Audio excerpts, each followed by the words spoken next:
تو آپ نے معذرت طلب کی، جس پر قاصد نے مذکورہ بالا آیت تلاوت کی۔ آپ نے جواب دیا کہ محمود سے کہہ دینا کہ میں تو اطیع اللہ میں ایسا غرق ہوں کہ اطیع الرسول میں بھی ندامت محسوس کرتا ہوں، ایسی حالت میں اولی الامر منکم کا تو ذکر ہی کیا ہے۔ یہ قول جس وقت قاصد نے محمود غزنوی کو سنایا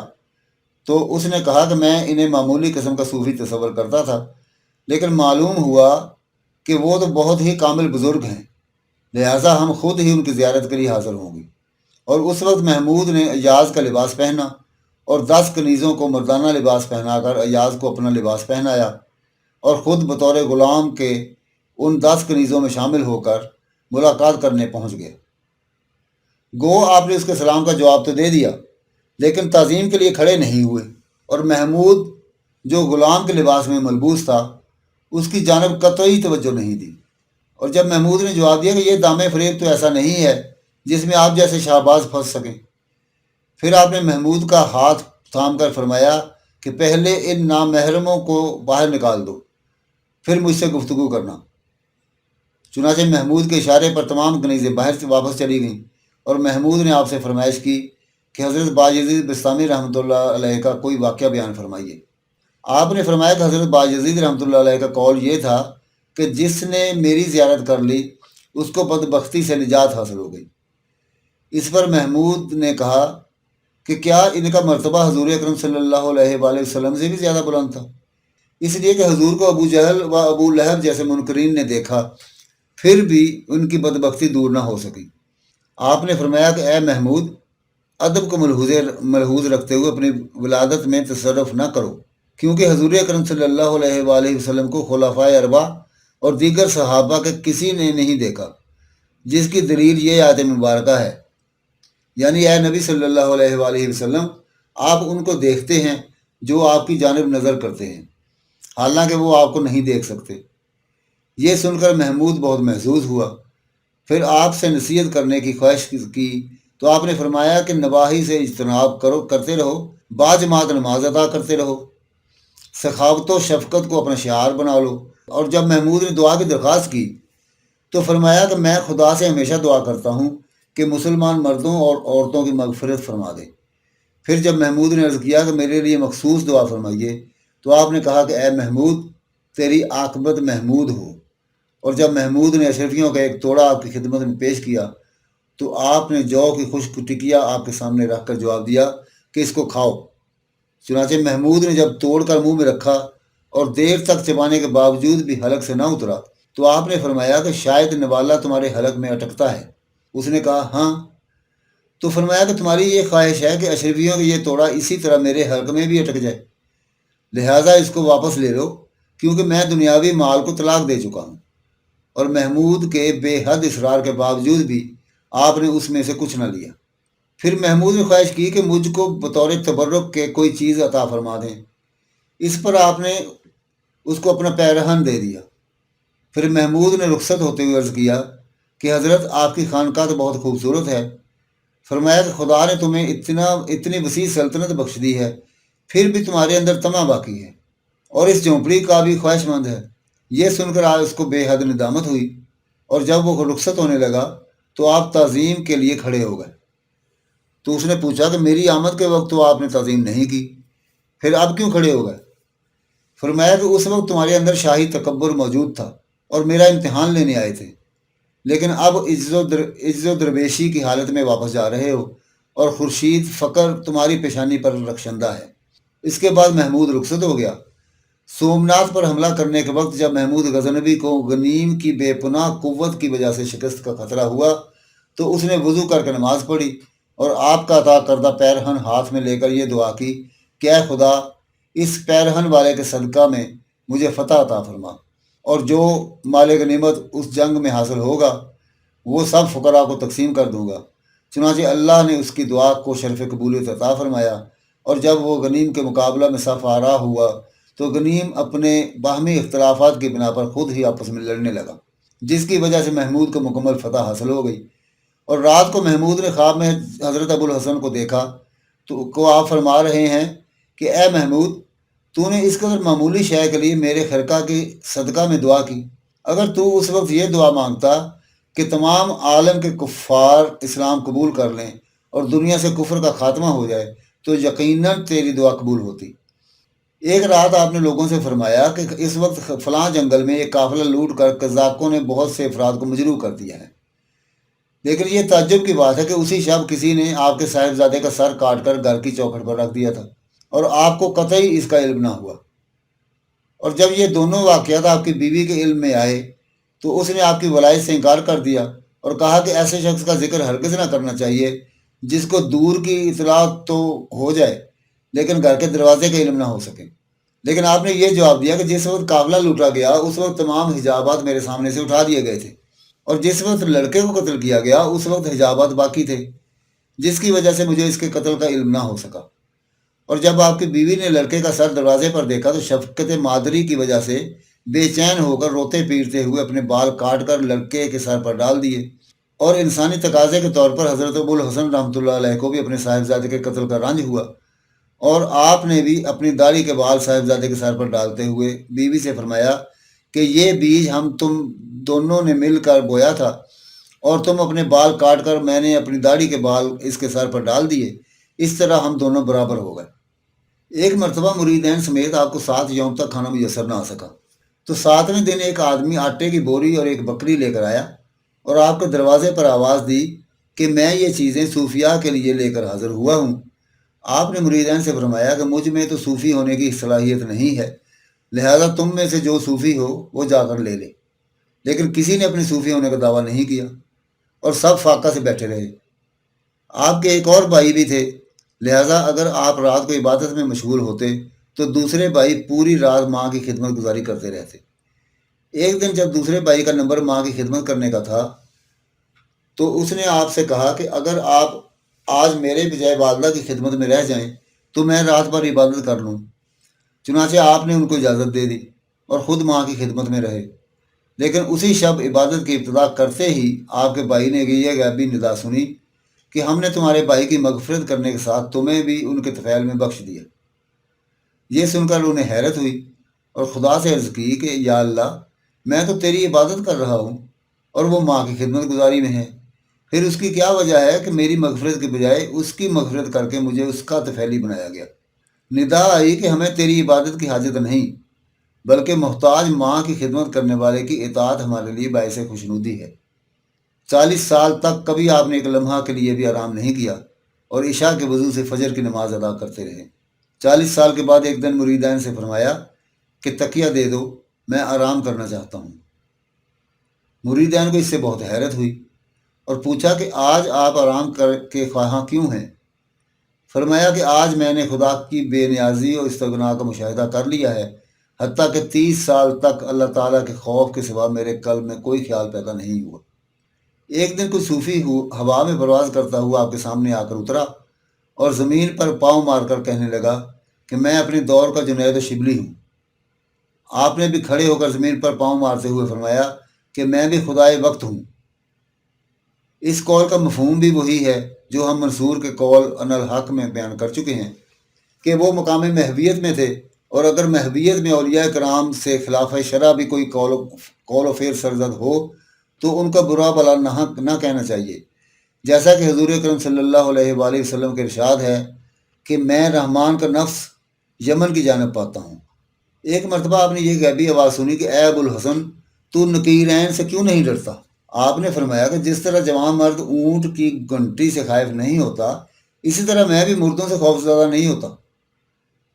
پھر ندا آئی کہ تو قیامت سے اور اس کی اذیت سے خوف زدہ کیوں نہیں ہوتا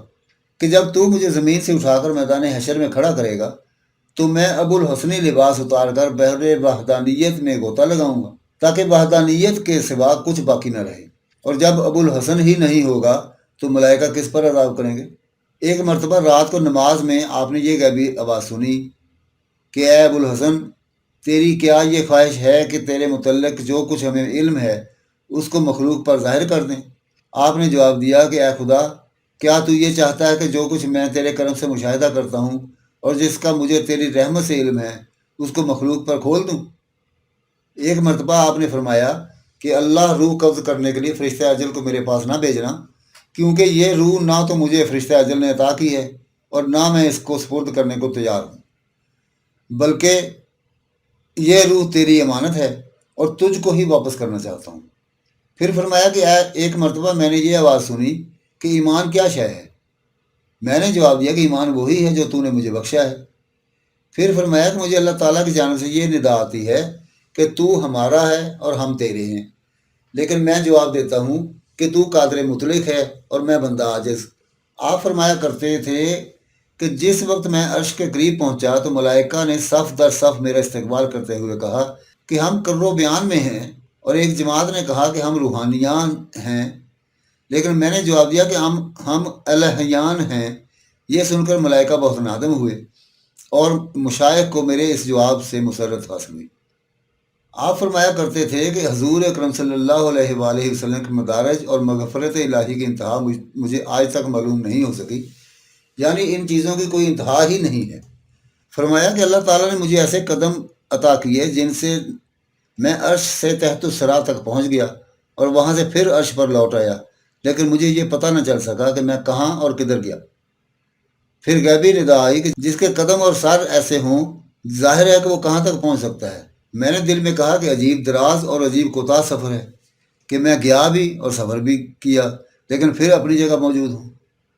فرمایا کہ میں نے صرف 4000 باتیں خدا سے سنی تھیں، اور اگر کہیں 10,000 قول سن لیتا تو نہ معلوم کیا ہو جاتا اور کیا چیزیں ظہور میں آتی۔ فرمایا کہ خدا نے مجھے اتنی طاقت عطا کر دی تھی کہ جس وقت میں نے قصد کیا کہ ٹاٹ دیبائے رومی سے میں تبدیل ہو جائے تو فوراً ہو گیا، اور خدا کا شکر ہے کہ وہ طاقت آج بھی میرے اندر موجود ہے۔ فرمایا کہ گو میں ان پڑھ ہوں، لیکن خدا نے اپنے کرم سے مجھ کو تمام علوم سے بہرور کیا ہے، اور میں ان کا شکر گزار ہوں کہ اس نے اپنی حقیقت میں مجھے گم کر دیا ہے۔ یعنی ظاہری جسم صرف خیالی ہے کیونکہ میرا ذاتی وجود ختم ہو چکا ہے۔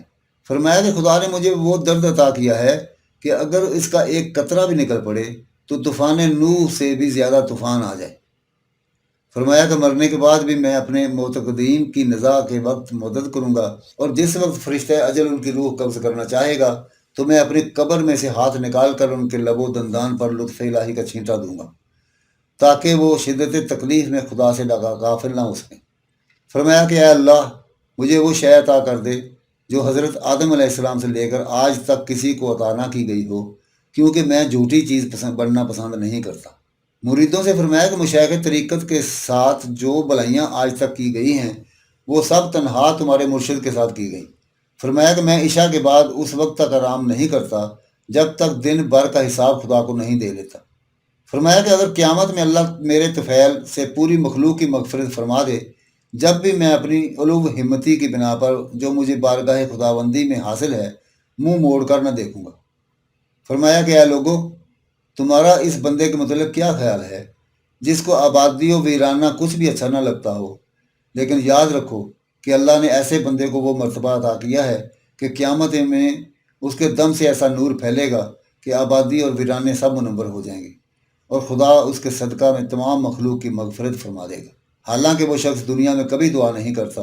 اور قیامت میں بھی کسی کی سفارش نہیں کرے گا۔ فرمایا کہ گوشہ تنہائی میں کبھی اللہ تعالیٰ مجھے ایسی قوت عطا کر دیتا ہے کہ اگر میں چاہوں تو ایک اشارے میں آسمان کو پکڑ کر کھینچ لوں، اور چاہوں تو دم زدن میں تحت الثری کی سیاحت کر رہوں۔ فرمایا کہ میرا ہر فعل ایک کرامت ہے، حتیٰ کہ جب میں ہاتھ پھیلاتا ہوں تو ہوا میرے ہاتھ میں سونے کا ذرہ بھی محسوس ہوتی ہے، جبکہ میں نے کبھی اظہار کرامت کے لیے ہوا میں ہاتھ نہیں پھیلایا، کیونکہ جو اظہار کرامت کے لیے ظہور کرامت کی خواہش کرتا ہے اس پر اللہ تعالیٰ کرامت کے دروازے بند کر دیتا ہے۔ فرمایا کہ جب تک تمہارے قلوب مردہ ہیں سکون نہیں مل سکتا۔ فرمایا کہ کرامت کا مفہوم یہ ہے کہ اگر درویش پتھر سے کوئی سوال کرے تو پتھر اس کو جواب دے۔ پھر فرمایا کہ لوگ تو اپنی منزل مقصود کے حصول کے لیے دن میں روزہ رکھتے ہیں اور رات کو عبادت کرتے ہیں، لیکن خدا نے مجھے اپنے کرم ہی سے منزل مقصود تک پہنچا دیا۔ فرمایا کہ جب میں شکم مادر میں 4 ماہ کا تھا اس وقت سے آج تک کی تمام باتیں یاد ہیں، اور جب مر جاؤں گا تو قیامت تک کا حال لوگوں سے بیان کرتا رہوں گا۔ فرمایا کہ میں جنوں انس، ملائکہ اور چرند پرند سب سے زیادہ واضح نشانیاں بتا سکتا ہوں، کیونکہ خدا نے تمام چیزیں میرے سامنے کر دی ہیں، اور اگر اس کنارے سے لے کر اس کنارے تک کسی کی انگلی میں پھانس چبھ جائے تب مجھے اس کا حال معلوم رہتا ہے، اور اگر میں ان رازوں کو جو میرے اور خدا کے مابین ہیں مخلوق پر ظاہر کر دوں تو کسی کو یقین نہیں آ سکتا، اور جو انعامات خدا کے میرے اوپر ہیں اگر ان کا انکشاف کر دوں تو روئی کی طرح پوری مخلوق کے قلوب جل اٹھیں، اور میں ندامت محسوس کرتا ہوں کہ ہوش و حواس میں رہ کر خدا کے سامنے کھڑے ہو کر کچھ اور لب کشائی کروں، اور حضور صلی اللہ علیہ وآلہ وسلم جس قافلہ کے میرے کارواں ہوں میں خود کو اس قافلہ سے جدا کر لوں۔ فرمایا کہ خالق نے مخلوق کے لیے ایک ابتدا اور انتہا مقرر کی ہے۔ ابتدا تو یہ ہے کہ مخلوق دنیا میں جو اعمال کرتی ہے اس کی انتہا صلہ آخرت ہے، اور خدا نے میرے لیے ایک ایسا وقت عطا کیا ہے کہ دین و دنیا دونوں ہی اس وقت کے متمنی ہیں۔ فرمایا کہ میں فردوس و جہنم سے بے نیاز ہو کر صرف خدا کی عبادت کرتا ہوں، اور میں خاص بندوں سے اللہ تعالیٰ کی مخصوص باتیں اس لیے بیان نہیں کرتا کہ وہ اس رموز سے واقف نہیں، اور اپنی ذات سے اس لیے بیان نہیں کرتا کہ تکبر ہونے کا خطرہ ہے، اور خدا نے میری زبان کو وہ طاقت بھی عطا نہیں کی جس کے ذریعہ میں اس کے بھیدوں کو ظاہر کر سکوں۔ فرمایا کہ میں تو شکم مادر ہی میں جل کر راکھ ہو چکا تھا، اور پیدائش کے وقت جلا اور پگھلا ہوا پیدا ہوا ہوں، اور جوانی سے قبل ہی بوڑھا ہو گیا۔ فرمایا کہ پوری مخلوق ایک کشتی ہے اور میں اس کا ملاح ہوں، اور میں ہمیشہ اسی میں رہتا ہوں۔ فرمایا کہ خدا نے اپنے کرم سے وہ فکر عطا کی ہے جس کے ذریعہ میں پوری مخلوق کا مشاہدہ کرتا ہوں۔ پھر فرمایا کہ میں شب و روز اسی کے شغل میں زندگی گزارتا رہا، جس کی وجہ سے میری فکر بینائی میں تبدیل ہو گئی، پھر شمع بنی، پھر انصبات، پھر ہیبت، پھر میں اس مقام تک پہنچ گیا کہ میری فکر حکمت بن گئی، اور جب میری توجہ شفقت مخلوق کی طرف مبذول ہوئی تو میں نے اپنے سے زیادہ کسی کو بھی مخلوق کے حق میں شفیق نہیں پایا۔ اس وقت میری زبان سے نکلا کہ کاش تمام مخلوق کے بجائے صرف مجھے موت آ جاتی، اور تمام مخلوق کا حساب قیامت میں صرف مجھ سے لیا جاتا، اور جو لوگ سزا کے مستحق ہوتے ان کے بدلے میں صرف مجھے عذاب دے دیا جاتا۔ فرمایا کہ خدا اپنے محبوب بندوں کو اس مقام پر رکھتا ہے جہاں مخلوق کی رسائی نہیں ہو سکتی۔ فرمایا کہ اگر عوام کے سامنے خدا کے کرم کا ادنا سا بھی اظہار کر دوں تو سب لوگ مجھے پاگل کہنے لگیں، اور جو کچھ میں نے کھایا پیا، دیکھا سنا، اور جو کچھ خدا نے تخلیق کیا مجھ سے پوشیدہ نہیں رکھا۔ فرمایا کہ خدا تعالیٰ کا مجھ سے یہ عہد ہے کہ میں تجھ کو اپنے نیک بندوں سے ملاؤں گا، اور بدبختوں کی صورت میں ہی تجھے نظر نہیں پڑے گی۔ چنانچہ میں دنیا میں آج جن لوگوں سے ملاقات کر رہا ہوں قیامت میں بھی اسی طرح مسرت کے ساتھ ان سے ملاقات کروں گا۔ فرمایا کہ ایک مرتبہ میں نے خدا سے دعا کی کہ اب مجھے دنیا سے اٹھا لیا جائے، تو آواز آئی کہ اے ابو الحسن، میں تجھے اسی طرح قائم رکھوں گا تاکہ میرے محبوب بندے تیری زیارت کر سکیں، اور جو اس سے محروم رہیں وہ تیرا نام سن کے غائبانہ تعلقات قائم کر سکیں، اور میں نے تجھے اپنی پاکی سے تخلیق کیا ہے، اس لیے تجھ سے ناپاک بندے ملاقات نہیں کر سکتے۔ فرمایا کہ ہر عبادت کا ثواب معین ہے، لیکن اولیاء کرام کی عبادت کا ثواب نہ مقرر ہے نہ ظاہر، بلکہ خدا جتنا اجر دینا چاہے گا دے دے گا۔ اس سے اندازہ کیا جا سکتا ہے کہ جس عبادت کا اجر خدا کے دین پر موقوف ہو اس کی برابر کون سی عبادت ہو سکتی ہے۔ لہذا بندوں کو چاہیے کہ خدا کے محبوب بن کر ہر وقت اس کی عبادت میں مشغول رہیں۔ فرمایا کہ میں 50 سال سے اس طرح خدا سے ہم کلام ہوں کہ میرے قلب و زبان کو بھی اس کا علم نہیں۔